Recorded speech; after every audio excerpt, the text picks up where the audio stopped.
embrace it. I was very happy with my spiritual path through the Indian Eastern approach of meditation as the real basis. Stephen, you found satisfaction in the Hindu approach, but how did that get you back to Kabbalah?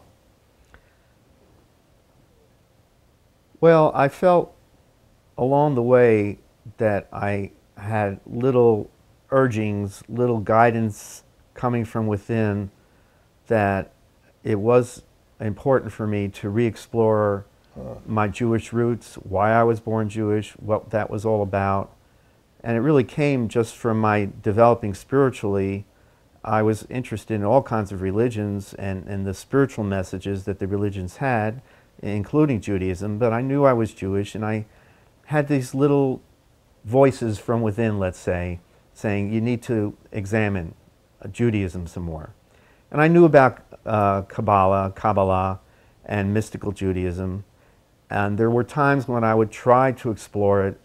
You pick up these books, and they're very intimidating because it's a very involved, complex system, and I didn't seem to have an easy entree to it on some efforts that I would make.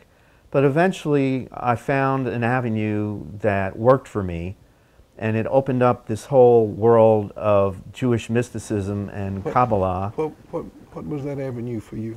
Well, for me, actually, again, I was beginning to receive some more insistent messages that I really needed to explore this.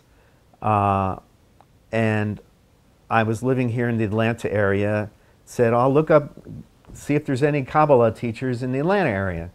And it ended up there is this center called the Koren Kabbalah Center. Mm-hmm. And I checked it out, and to my surprise, unbeknownst to me, in addition to Jewish Kabbalah, there's Christian Kabbalah. Mm. And this was actually a Christian Kabbalah center, but it's still based on the Jewish principles, and it just sort of has what I call a Christian veneer to it. I had studied some Christian mysticism earlier, so it wasn't foreign to me. And I went through a course of study there and really learned Kabbalah, both the Jewish Kabbalah and the Christian aspects to it, both. I find myself pretty much where you described yourself at the beginning, I'm intimidated by Kabbalah. Yeah. It's beyond me. Could you, in a very simple way, tell me what Kabbalah is as far as practice is concerned? To me, the real basic practice still goes to meditating. Mm-hmm. All of this knowledge, all of this structuring, and these descriptions of internal workings that become these very involved mystical systems such as Kabbalah. And Kabbalah really is a foundational system for a great deal of what you would call the Western mystical tradition. Right. Theosophy particularly, and offshoots of theosophy, all have their roots in these Kabbalistic approaches. And you would say that's similar to Christian mysticism. They all are yes. flowing from the same fountain. They certainly do flow from the same fountain. And then I realized that a lot of these same principles and descriptions, although put in a very different context and using very different terminology, were actually paralleling descriptions from the yogic literature that I had been familiar with so much earlier. Now that brings up another question for me. Can you be a good Jew and also be a yogi? My opinion is yes. There will be others that would say no. And why is that? Why you say you can be a good, well, you say Christian, Hindu, Judaism. I'm not just saying Judaism by itself, but other religions can practice yoga. Is that correct? That's my view. And my view is that yoga is a spiritual system of self-development and self-discovery. Yoga does not require you to give up any particular faith.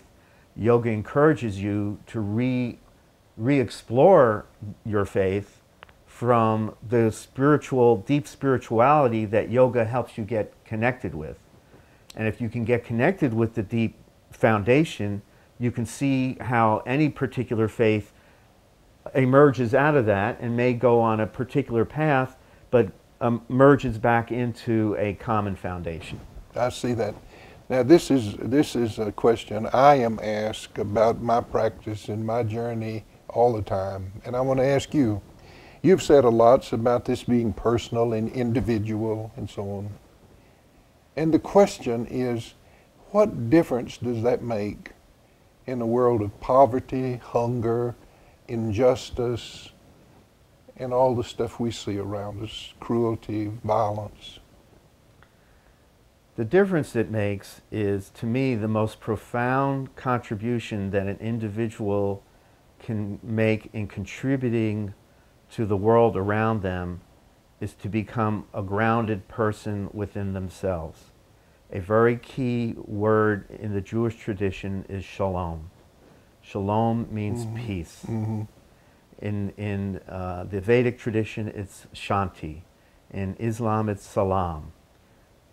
If you can become grounded in inner peace, that will reverberate from within to outside yourself.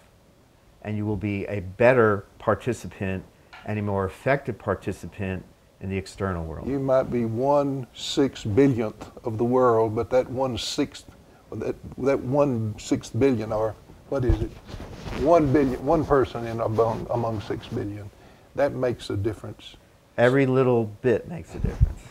I have in my hand a book that says Basic Spiritual Principles, Stephen Jay Gould. Yes, sir. What is this book about?